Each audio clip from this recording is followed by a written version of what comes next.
r/ask Reddit. What's something that was designed for the use of one sex but is now predominantly used by the other? Large pockets. Pockets were originally meant for women to have in their hoop skirts and such, while noble men had pockets, but they were quite a bit smaller. Now women have practically no pockets and men can literally fit a water bottle in their pants. I don't like to brag, but thanks for noticing. I feel bad BC whenever I talk to girls I know about just put X in your pocket. They say you think these pockets are real, and then here I am with enough pocket space to fit my whole ass iPad LMAO. Wristwatches were originally thought to be too feminine for men, but during World War I they were found to be easier to use than a pocket watch. This is so interesting. What was feminine about the wristwatch? Was it the way someone would check it, the mannerism? Just guessing, but I'd say it was probably its resemblance to a bracelet. If you'd never seen one before, i.e. when they first became a thing, you'd probably have a thought process of something like that bracelet as a tiny clock. That's handy. Marlboro cigarettes. Before the Marlboro Man became an icon of rugged masculinity, they were marketed towards women. They even offered red-colored filter ends that would hide lipstick marks. Hence Marlboro's iconic red and white branding. And the Marlboro Man's deep red lipstick. Yes. Crop tops were originally designed for men to show off their abs. Is that why we see that in anime so much? Joseph Joestar has entered the chat. Women didn't used to be allowed to ride horses at all, or had to ride side saddle because of their dresses. In 2002, when filming the Lord of the Rings trilogy, the production crew couldn't find enough skilled equestrians to be extras, because it was mostly women who still rode recreationally. Most of the Rohirrim in the movies are actually just like Eowyn, women pretending to be men. There are some wonderful photos from the Rohan sets of gangs of women on horseback wearing fake beards and grinning in glee. Makes me think of that scene from Life of Brian where all the ladies have to dress up as men to attend an execution. Best part is most of the parts were played by men, pretending to be women, pretending to be men. Old Spice. Old Spice was launched by Sholton Inc. in 1937. William Lightfoot Schultz was inspired by his mother's potpourri. And as a result, the first Old Spice product in 1937 was a woman's scent called Early American Old Spice. The product was received well and therefore followed with Old Spice for Men in 1938. Old Spice door blocking body wash Javesile 18 horse for door blocking power. My hoodies.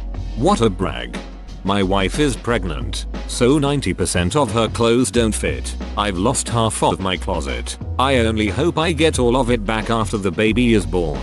But I'm afraid she will decide that she loves them and keep them. Victoria's Secret was originally supposed to be a place for men to buy clothes for their wives without feeling embarrassed, but now it's almost exclusively shopped at by women. The colors pink and blue as they pertain to children's clothing. Pink used to be a masculine color and blue feminine. Little known fact that should be more well known. Little boys were dressed in pink, and little girls dressed in blue around the turn of the 20th century. There are also portraits of little boys wearing fanciful dresses. Yep, they used to have pants ceremonies for boys. Kleenex was originally marketed as women's makeup cleaner, but they started complaining because guys were always sneezing into their tissues. Sneezing. I heard that 90% of the people who read Playgirl are actually gay men, not women.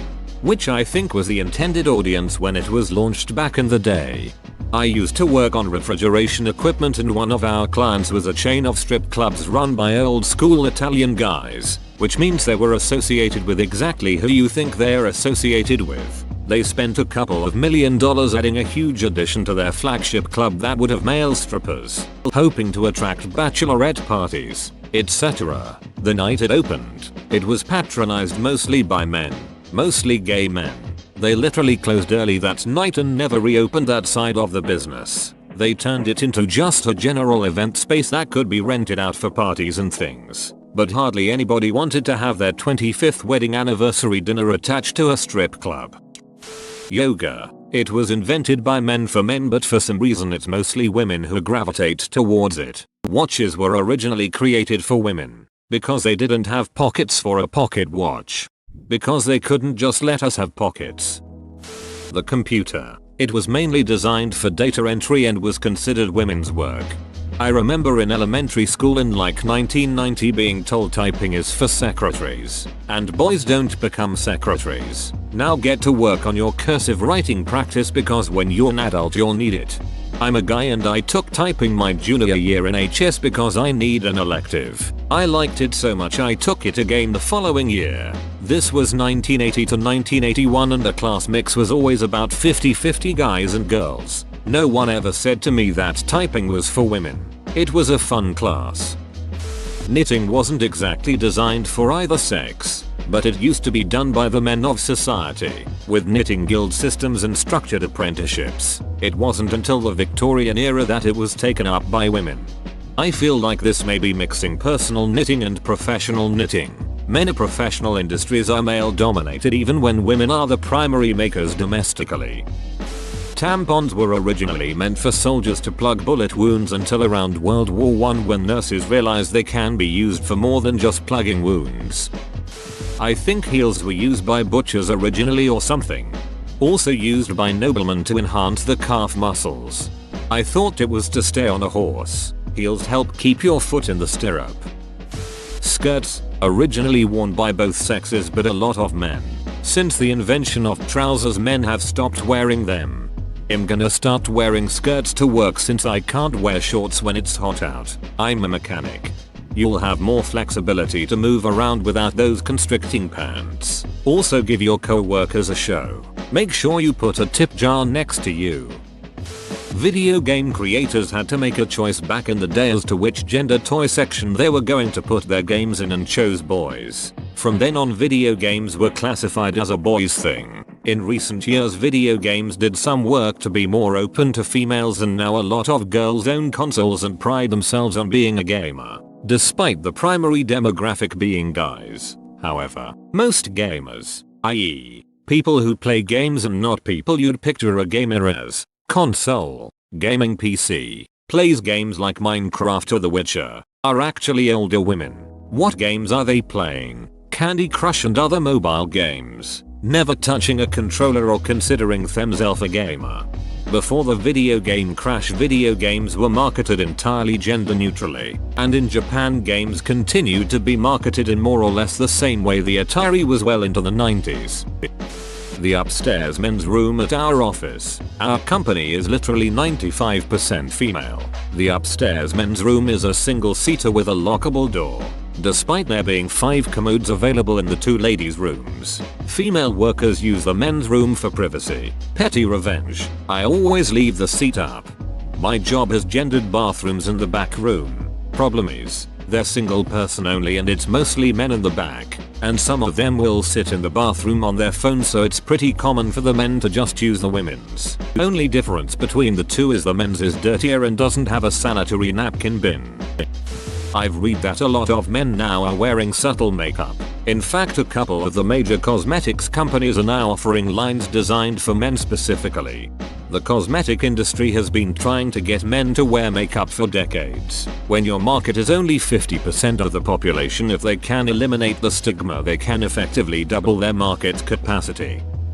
Pockets. Originally women had a slit in their skirt and would hang a pouch on a string underneath. This was their pocket. Over time it transformed into what we know as pockets today. Move further, and women can't buy clothes that actually have usable pockets without effort.